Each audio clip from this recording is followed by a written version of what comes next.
तो अगर आप मार्वल के फैन हैं तो आप गैलेक्टस के बारे में जानते ही होंगे, जो प्लैनेट्स को कंज्यूम करके अपना भूख मिटाता है। गैलेक्टस ने आज तक बहुत सारे लोगों को अपना हेराल्ड बनाया है। अगर आप नहीं जानते हैं तो बता दें, हेराल्ड्स गैलेक्टस का प्लैनेट ढूंढने का काम करता है ताकि गैलेक्टस उसे कंज्यूम करके प्लैनेट की एनर्जी से अपना भूख मिटा सके। और आज के वीडियो में हम इन्हीं हेराल्ड्स पे बात करने वाले हैं। तो इस टॉप 10 हेराल्ड्स ऑफ गैलेक्टस के इस वीडियो को एंड तक जरूर देखें, क्योंकि ये वीडियो बहुत ही इंटरेस्टिंग होने वाली है। तो चलिए बिना किसी देरी के इस वीडियो को स्टार्ट करते हैं। Number 10, air walker. तो एयर वॉकर मार्वल कॉमिक्स में हमें एक लंबे समय तक गैलेक्टस के हेराल्ड के रूप में देखने को मिला। गैलेक्टस ने जब एयर वॉकर के माइंड को रीड किया तो उसे समझ आ गया कि ये उसका हेराल्ड बन सकता है। एयर वॉकर पहले जेंडेरियन के एक्सप्लोरर शिप का कैप्टन था, जिसके बाद ये गैलेक्टस का हेराल्ड बना। कुछ समय बाद एक बैटल के दौरान गैब्रियल लैंड मारा जाता है, जिसके बाद गैलेक्टस इसे एक रोबोटिक फॉर्म में कन्वर्ट कर देता है, पर ये गैलेक्टस को सेटिस्फाई नहीं कर सका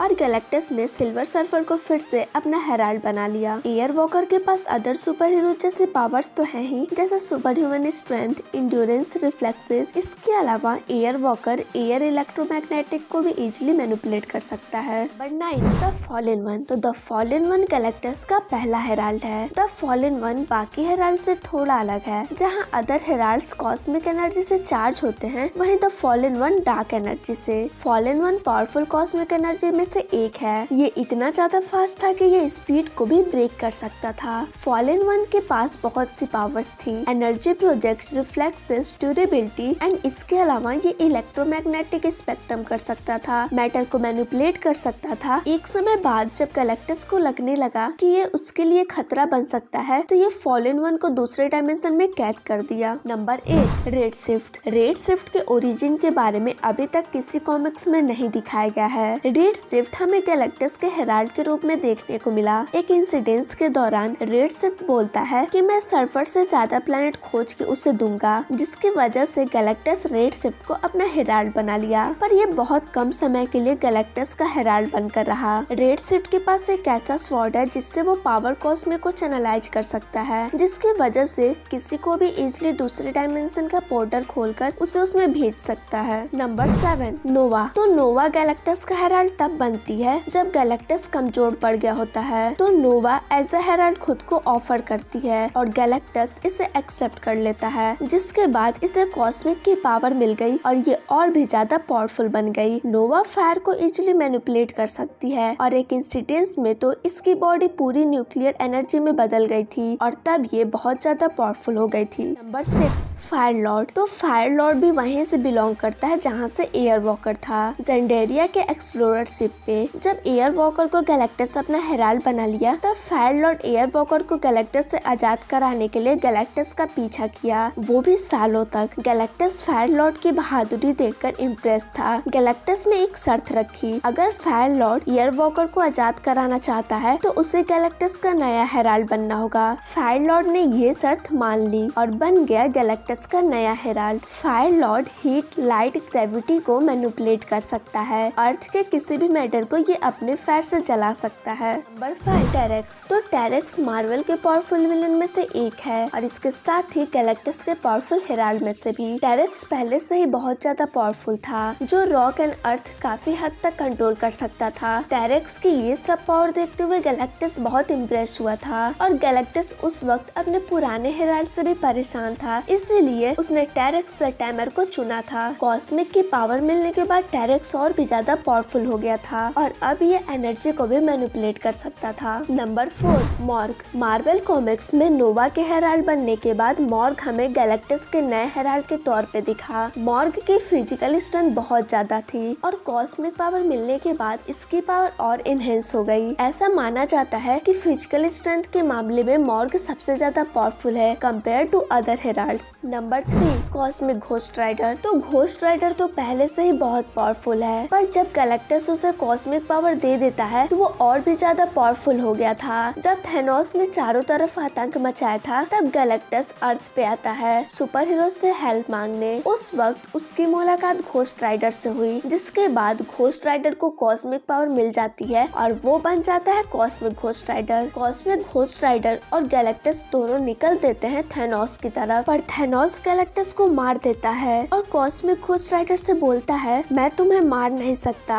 और तुम मुझे हरा नहीं सकते, तो आओ हम दोनों हाथ मिला लेते हैं। और घोस्ट राइडर इसके लिए मान जाता है। Number 2, silver surfer. तो हेराल्ड के इस लिस्ट में सबसे powerful, fast and iconic character है सिल्वर सर्फर। जब कभी गैलेक्टस के हेराल्ड की बात हो या सिर्फ गैलेक्टस की बात होती है तो सिल्वर सर्फर का नाम सबसे पहले आता है। हेराल्ड बनने से पहले सर्फर सनला नाम के प्लेनेट पे रहता था और फिर एक दिन गैलेक्टस वहाँ पर आ पहुँचा उस प्लेनेट को खाकर अपनी भूख मिटाने। पर सर्फर खुद को सैक्रिफाइस करके गैलेक्टस का हेराल्ड बनता है और गैलेक्टस बदले में उसके प्लेनेट को छोड़ देता है। सिल्वर सर्फर किसी भी मैटर को मैनिपुलेट कर सकता है। ये अपनी बॉडी के साइज को भी बड़ा या छोटा कर सकता है। ये एनर्जी ब्लास्ट भी कर सकता है जिससे पूरा अर्थ ब्लास्ट हो सकता है। सिल्वर सर्फर की पावर एक गॉड की तरह है। Number 1, cosmic king Thor. तो कॉस्मिक किंग थॉर गैलेक्टस का सबसे पावरफुल हेराल्ड है, पर ये कुछ ही समय के लिए गैलेक्टस का हेराल्ड बना। जब गैलेक्टस अस्गार्ड पे आता है तो वो बताता है कि ब्लैक विंटर आ रहा है इस दुनिया को खत्म करने। तो अगर आप नहीं जानते हैं तो बता दे, जैसे गैलेक्टस प्लेनेट को खाकर अपनी भूख मिटाता है, वैसे ब्लैक विंटर यूनिवर्स को खाकर अपनी भूख मिटाता है। तो जो यूनिवर्स खा सकता है उसकी पावर्स का अंदाजा तो आप लगा ही सकते हैं। गैलेक्टस ब्लैक विंटर से अकेले नहीं लड़ सकता था, इसीलिए वो थॉर की हेल्प मांगता है और उसे कॉस्मिक पावर देता है। पर कॉस्मिक किंग थॉर को जब पता चलता है कि ब्लैक विंटर यहाँ दुनिया तबाह करने नहीं बल्कि अपने हेराल्ड गैलेक्टस को वापस ले जाने आ रहा है, तब थॉर गैलेक्टस को मारकर सारी कॉस्मिक एनर्जी एब्जॉर्ब कर लेता है और ब्लैक विंटर को भी मार देता है। तो ये वीडियो अगर थोड़ी भी पसंद आई हो तो इसे लाइक करना ना भूलें। मिलते हैं नेक्स्ट वीडियो में।